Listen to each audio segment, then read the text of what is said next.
Hello guys, कैसे हो आप सभी मैं और ब्रजवाला चौधरी आपके लिए लेके आई हूँ एक और नई वीडियो।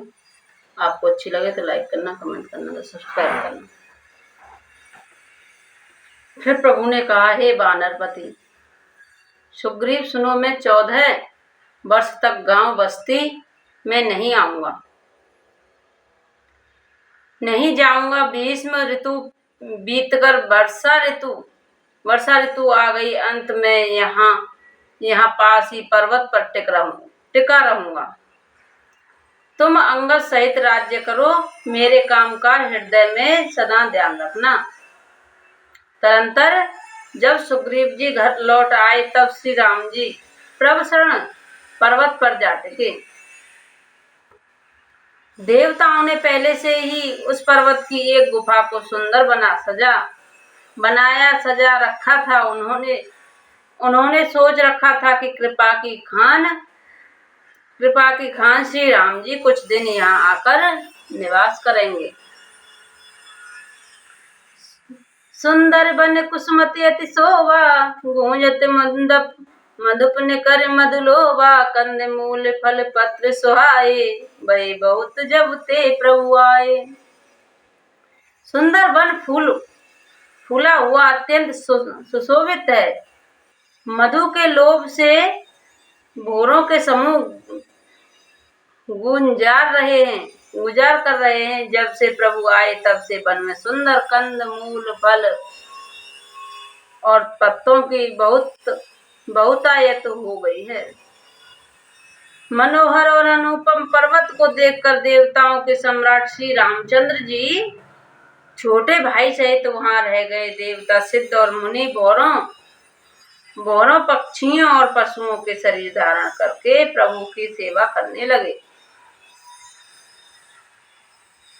मंगल रूपी भय बन तब ते कीन निवास रमापति। जब ते फाट के सिला अति प्रभु सबु सहाय। सुख आसीन तहां दो भाई। जब से रामापति श्री राम जी ने वहां निवास किया तब से वन मंगल रूपी स्वरूप हो गया, सुंदर हो गया। एक अत्यंत उज्ज्वला शिला है, उस पर दोनों भाई सुख पूर्वक विराजमान हैं। कहते अनुज सन कथा अनेका, भगत बिरति निप्रणित विवेका। वर्षा काल मेघ नभ छाए, गर्जत लागत परम सुहाए।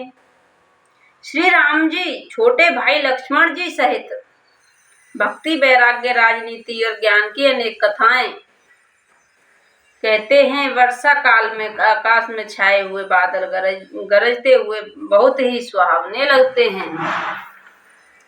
श्री रामचंद्र जी कहने लगे, हे लक्ष्मण देखो, मोरों के झुंड बादलों को देखकर नाच रहे हैं। जैसे वैराग्य में अनुरक्त ग्रस्त किसी विष्णु भक्त को देखकर हर्षित होते हैं। आकाश में बादल घुमड़ घुमड़ कर घोर गर्जना कर रहे हैं। प्रिया सीता जी के बिना मेरा मन डर रहा है।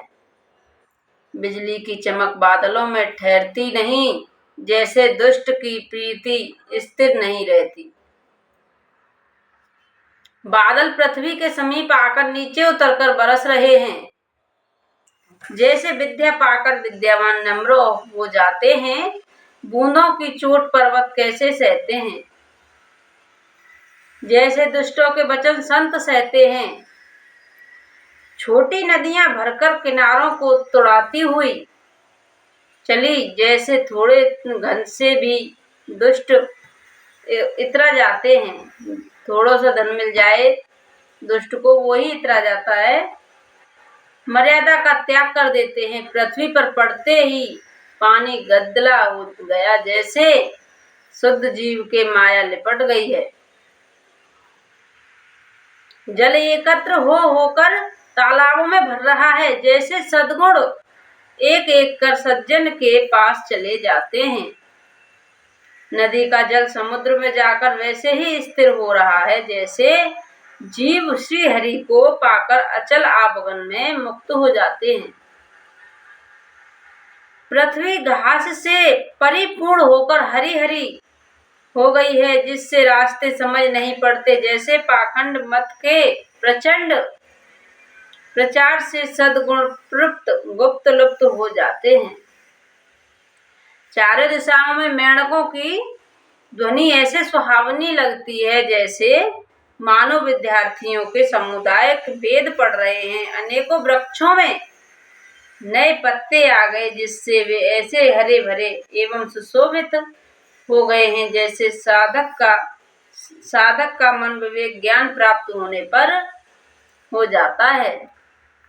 बोलो श्री रामचंद्र की जय। बोलो सियावर। मंदार और जवासा बिन पत्ते के हो गए, उनके पत्ते झड़ गए जैसे श्रेष्ठ राज्य में दुष्टों का उद्यम हो जाता रहा। उनकी एक भी नहीं चलती, धूल कहीं खोजने पर भी नहीं मिलती। जैसे क्रोध धर्म को दूर कर देता है, अर्थात क्रोध का आवेश होने पर धर्म का ज्ञान नहीं रह जाता।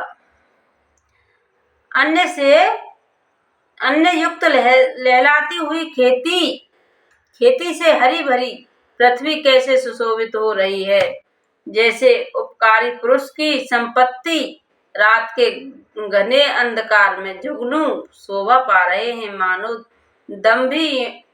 दमियों को समाज जुटा है। भारी वर्षा से खेतों की क्यारियां फूट चली हैं, जैसे स्वतंत्र होने से स्त्रियां बिगड़ जाती हैं। चतुर किसान खेतों को निरा रहे हैं, उनमें से घास आदि को निकाल कर फेंक रहे हैं। जैसे विद्वान लोग मोह मद और मन का त्याग कर देते हैं, वैसे ही श्री राम जी ने मद मोह लोभ का त्याग कर दिया। बोलो श्री रामचंद्र की जय। आपको कथा अच्छी लगे तो लाइक करना, कमेंट करना, सब्सक्राइब करना। मैं यह कथा बहुत ही अच्छी, बहुत ही मन से सुनाती हूँ।